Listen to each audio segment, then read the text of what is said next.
Hey everyone. Hey, welcome to After Hours here at Linda's Electric Quilters. Whoop whoop. Good whoop whoop. Last week's was iffy. Good whoop whoop. We are super excited that you are here with us this evening as we talk about monofilament thread and mastering it and learning everything you need to about it. Yeah. So And it's really fun thread to use. But knowing those tips and tricks, just like on the metallics, knowing those the tips and tricks, not ticks, will help get you through. Exactly. Yes. So before we get to it, how many of you have used monofilament thread? And if so, what type do you use? You know, we're going to go over 3 of the types that we sell here that we like for different applications, and we'll tell you a little bit about that. But what do you use? And before we do that, what do we do? As always, make sure you subscribe to our channel, so it's going to be right down there at the bottom right-hand corner. After you click on that subscribe button, make sure you click on the little bell that shows up so you can get notified whenever we post new videos or whenever we go live here at After Hours. Yay! Where was the ding? Last week it was the whoop. This week it's the ding. Ding, ding. Better. Fun stuff. Okay, so monofilament thread. We've been carrying monofilament for quite some time. Yes, we have. When we first started out, we were carrying the Whisper Touch line. Correct. Because that was the most readily available and easiest one for us to get at the time.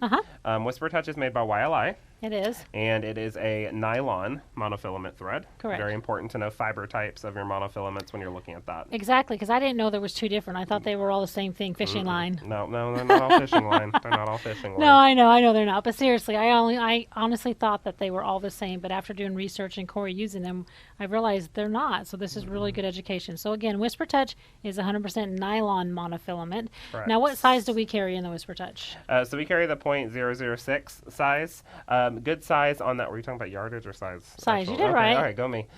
So which is a good size. It's a little thicker than most monofilaments on the market. So if you're wanting something to pop a little bit more, or if you're using this like strictly as like your edge-to-edge quilting, or if you're doing something over a whole quilt and you want to actually still see a little bit of the stitching, even though it's invisible, you will more invisible blends in with the colors around it. You might want to go something towards that because that'll help you see stitching a little bit more. Well, and it does recommend that you use this size on a long arm too. Yeah, definitely. So because of how fast the application is happening, so it's a little bit thicker for that application. So we have that in clear and in smoke. Yes. So that tells you a little bit about monofilament. What size needle would you use for would they use for all of them or just for Whisper Touch? Across the line, I've used a standard 4.0 size 18. That's my go-to needle for almost everything. I was going to say, that seems like to be everything. Except for metallics, that's going to be a 5.0. But almost everything I use is going to be a solid 4.0. It's just a good needle.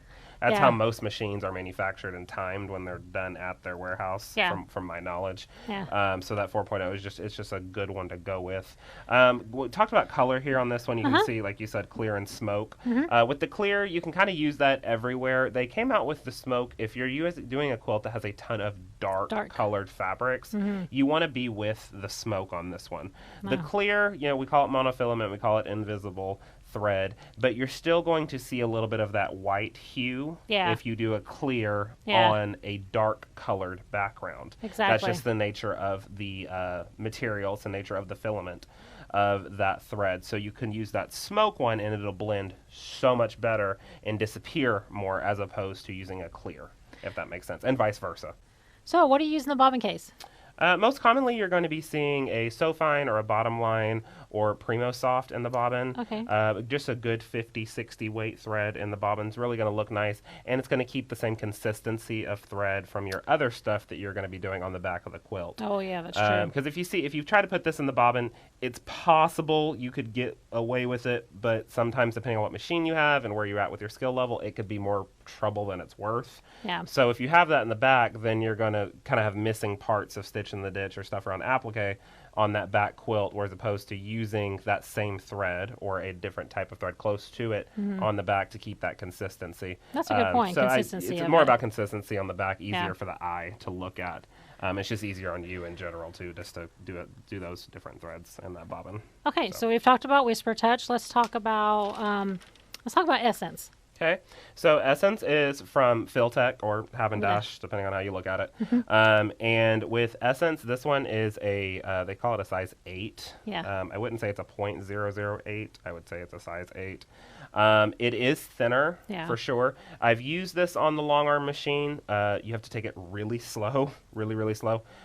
It's a nice one as well. It's a nylon. You'll see this more used for sewing machine applications, just because that is that little bit of thinner thread size, so it's going to work a little bit more on there. And to give you an idea of how thin it is, this has 15,300 yards compared to 10,000 yards on here.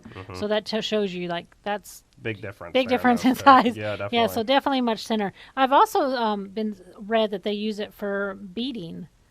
Like a sewing, like when you're putting beads on through the sewing machine. Yes, I can see that. So I guess called machine beadwork. Yeah, I could see that. So using it for that, and also for a little bit of embroidery as well.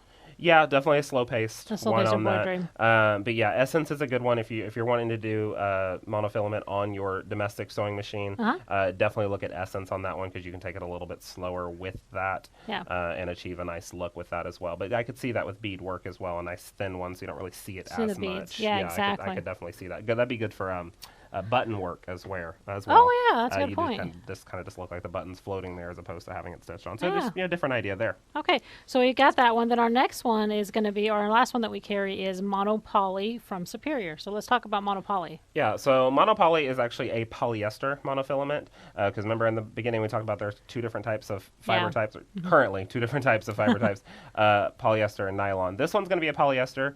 Using polyester monofilament, you're going to get reduced sheen on that. Yeah. So it definitely disappears a little bit more. Having a polyester, I don't know. I feel like it works a little easier for brand new people getting into this. Yeah. It's just, I don't really even know how. I just think it's easier. Well, I think the difference is like you just said. Great point. You have nylon, and then you have polyester. Well, most of us in the quilting world are already used to using a polyester thread. Right. So to have the polyester and it still be a clear thread like the nylon thread, it's just easier with it coming with, when you do your tensions, right? Yeah. Because you're setting it just like a polyester thread. Right. Yeah. I noticed that it has a thread net on there. Now, do you recommend a thread net for all of them? I will have a thread net for all of them. Monofilament, just like Glide or metallic or anything like that, is a very slick thread. Yeah. So it tends to slide down the cone a little bit. So having a thread net on that just kind of holds it all together. And a thing about a thread net that you will want to know and kind of note, I'm going to open this, so forgive the packaging sounds.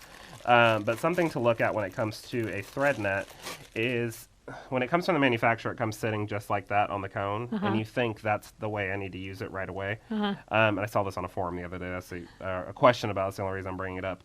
Push that thread net down the cone and let it wrap underneath the spool, and when you put that on, that's going to keep that thread net from traveling up with the thread because it grips to it.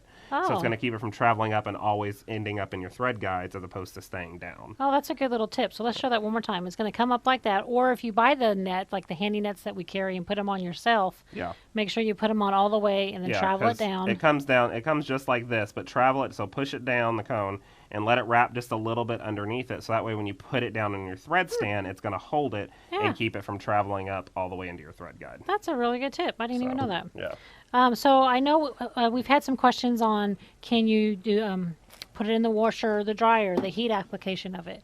We've learned a little bit about the heat application. So if, when you use either monopoly, well, definitely if you use monopoly, there's no, what were you saying? I wouldn't see any issues with the monopoly, with it being a polyester filament. Yeah. Your fabric will burn before the thread will melt, just because that's just the way it's made. Yeah. Don't try it. But, you could use it in the dryer. But if you do, send us a picture because I want to see it. You could use it in the dryer without a problem. Yeah. No issues there with that polyester. Now, with these nylon ones, so Essence and Whisper Touch, with those nylons, if you are going to use them in the dryer with the quilt, use it on very low heat or air fluff it. Yeah. Nylon works a little bit differently when it comes to heat, so you don't want to go full heat, full on heat, crazy. Yeah, you don't want to do all that. So definitely a very low heat setting or an air fluff when you're doing that with a quilt with a nylon filament in it. Yes, very much so. Yeah. And I would say before we go over and stitch it out, because we are going to go over there and show you how it's used, you would definitely want to have at least one of these on hand because there's always going to be that quilt or that project. You just want to hide that thread. You never know when.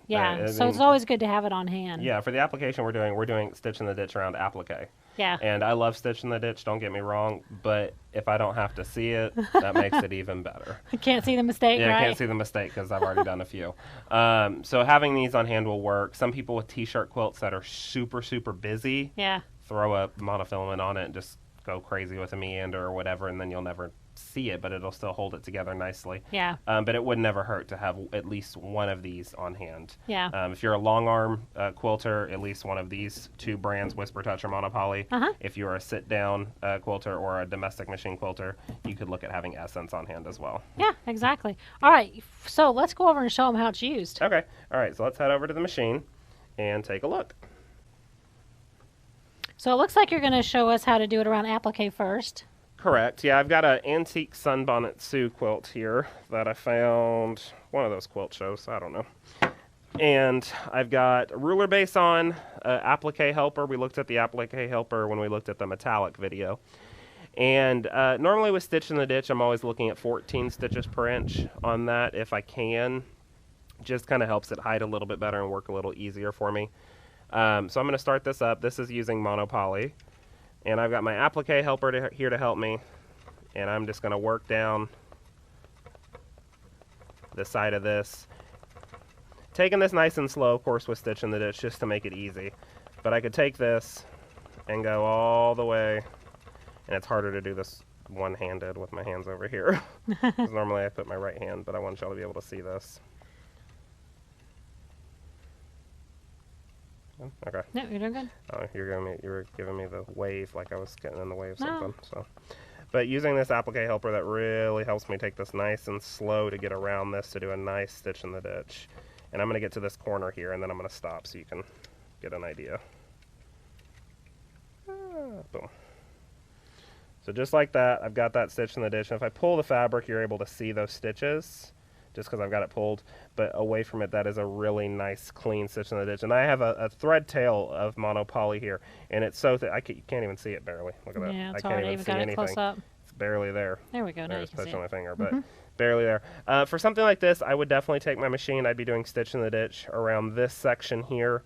This is a hand appliqued Sunbonnet Sioux, so since I've got Monopoly, I would probably do a stitch right on top of these hand stitches just to lock this down to keep it for security for this heirloom quilt to be used over and over and over again, since it's just a hand stitch down applique. Yeah. Here in the hat, I would do this section here. Oh, can we see it? No? Okay.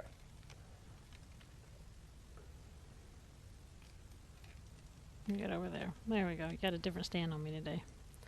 Okay. I would do it up on this section here. I would definitely stitch down these hand quilted pieces here. Maybe a few extra lines in here because that's a lot of open space for batting to pucker inside of. But I mean, even have it, you can I can't even see that on the black. So do whatever you'd like in there, and it would really help. Why don't you go ahead and do one, like with on the black right in between, to kind of hold, like you were talking about how to stitch it down. Okay. This would be nice maybe if you had an arc template to follow. I'm going to do this by hand, but if you could use one of the arcs or an arch guide to have a nice smooth arch, but I'm definitely going to do this one by hand just for fun, so we get to make fun of me doing this. This will be fun. So take a few locking stitches here, and then take this.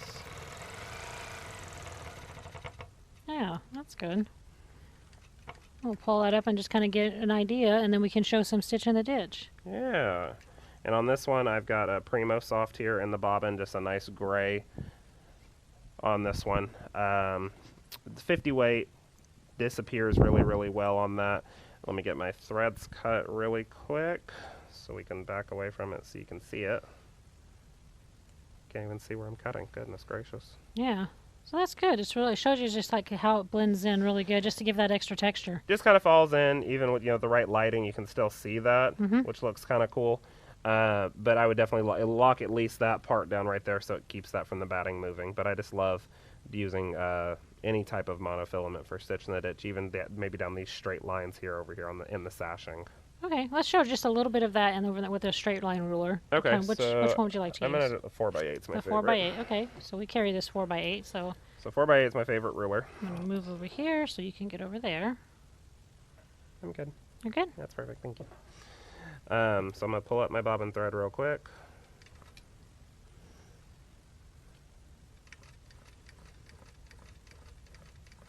Couple of locking stitches.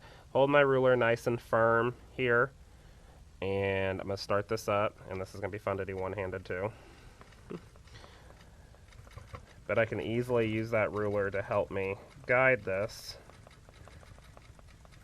in the ditch. When I get to a point where I need to move my hand, I'm going to stop the machine, needle down, move my ruler, start the machine back up. If it becomes uncomfortable, then stop. You need to move your hand. There's no point in rushing it.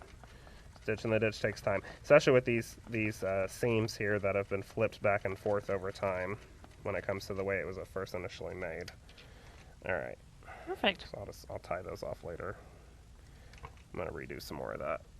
Keep it consistently going. So I'll go back in there and tie that back off. But look at that disappear. Even with my little bit of mistakes bouncing back and forth when I was doing it one-handed, you still can't even see it. Oh, you can't even see it on the camera. You know, oh, even better. Great. It blends right in. So having that monofilament is just amazing.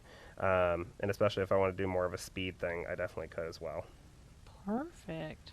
So I just absolutely love how easy it is to use these monofilaments with just those few extra tips and tricks. Yeah.